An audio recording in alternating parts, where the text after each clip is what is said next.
magic and the Enlightenment period. All these scientists were magicians. They were all into black magic. You read about Francis Bacon. I just read a biography of Francis Bacon called Knowledge is Power, Magic and the Creation of Modern Science. Francis Bacon was reading all these magical books.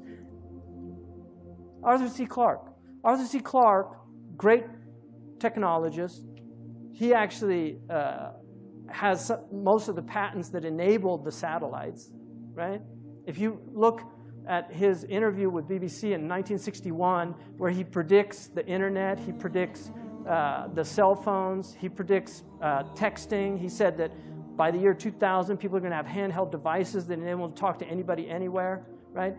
He will have in his own house, not a computer as big as this, but at least a console through which he can talk to his friendly local computer and get all the information he needs for his everyday life, like his bank statements, his theater reservations, all the information you need.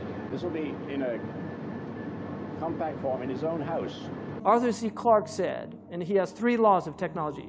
One of his laws is no technology reaches a level of complexity except it becomes indistinguishable from magic. So, you know, I don't know. I'm not a big fan. I'm not a Luddite, right? I'm using a microphone right now. I'm not a Luddite. But this whole worshipful attitude towards technology, to me, is really stupid. This is a book from the 15th century. It's a picture of the devil, you know, and this is something, you know, Muslims used to sometimes depict things, Kitab al-Bulhan. But I want you to look at his hands. You see this sign?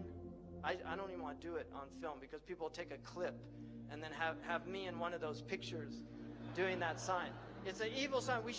Don't do these signs, right? And kids watch Spider-Man and then they want to do the sign because Spider-Man does it, right? And you don't want to be a Spider-Man, right? You want to be a human man, right? Not an arachnoid, a humanoid.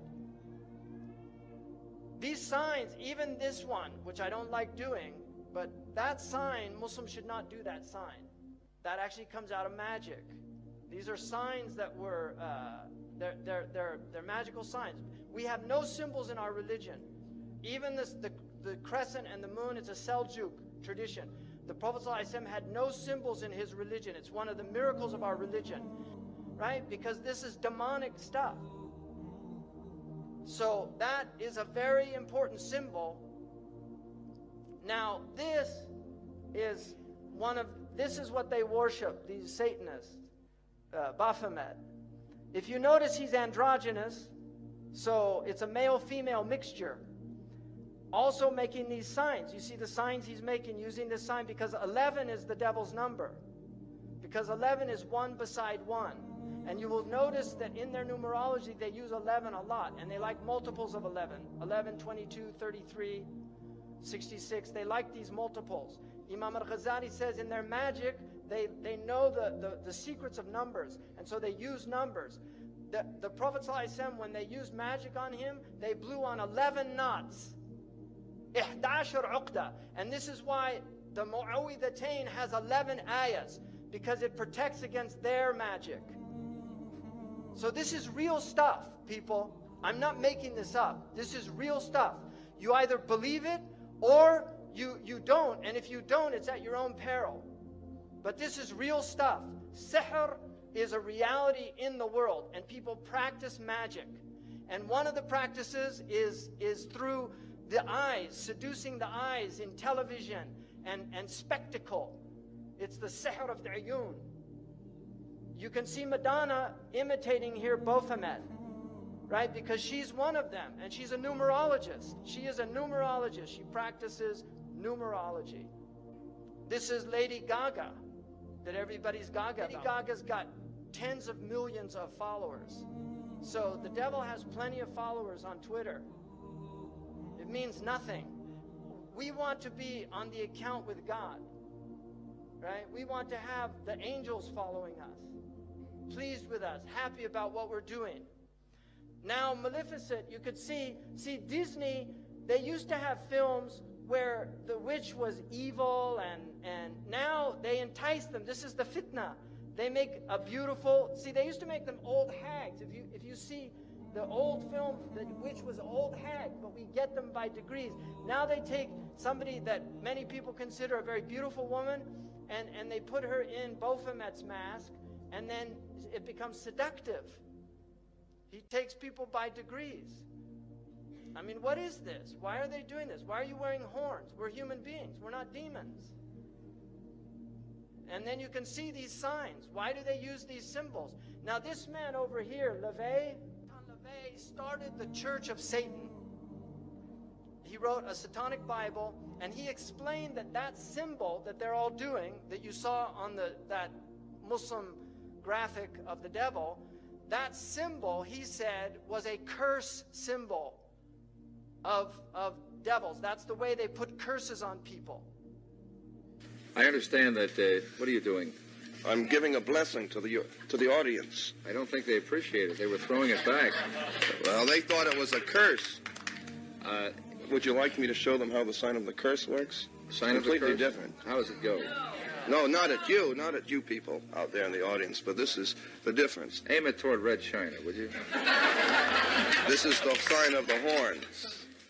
A curse sign, the two fingers extended. This way, spread apart for sort of shotgun blast, you know. I always figured if I ever when met it's the devil, it'd have dirty fingernails. Go on. No, they're not. Yes, they are. Where? Dirty fingernails. So that's the sign of the horn, and then what happens? Is that it? Well, the other ones, too. Yeah, what are the other ones? The other ones, one of them's the pox sign. That's 3 fingers extended. A pox on you? A pox on you. During the Middle Ages, this was used.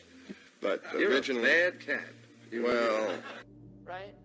And you've got people at rock concerts, they're all doing it, thinking it's cool. Marilyn Manson was a follower of Anton LaVey. He has tens of thousands of people go to his rock concerts. He has them openly denounce God. Openly. He says, I want you all to reject God tonight. And they all do it. So this is real stuff, people. He's very committed to this. He's a minister in the Church of Satan. And they use music. Because music is fitna. It's enticing. It sucks you in. You like it. It's enjoyable. This is what he looked like when he was a little kid. And this is one of their symbols also. They use astrological symbols. This is him on stage. This was a cover of the Beatles because John Lennon was heavily involved in magic. He was a follower of Aleister Crowley, who was a magician and has massive influence on Western civilization. He's one of these unknown influences. But they followed him. They're in doctor's suits with abortion. The Warner Brothers was so disturbed by this that they covered it over. Now this has no shock value for people in the West. But in those days, it had shock value. But this was an album cover that they chose because they believed in free sex. Free sex necessitates abortions because people get unwanted pregnancies. Right? This is khutawat al-shaytan. That's how he takes people. That's why Allah says, وَبِالْوَالِدَيْنِ إِحْسَانًا, right? Allah says, وَلَا تَقْتُلُوا أَوْلَادَكُمْ خَشْيَةَ إِمْلَاقٍ. Don't kill your children out of fear of poverty, but then, وَلَا تَقْرَبُوا الْفَوَاحِشِ. Don't go near the fawahish that will make you want to kill your children. There they are doing these symbols. You see, and this is another symbol. Even though it means okay, it's actually a demonic symbol that represents 666.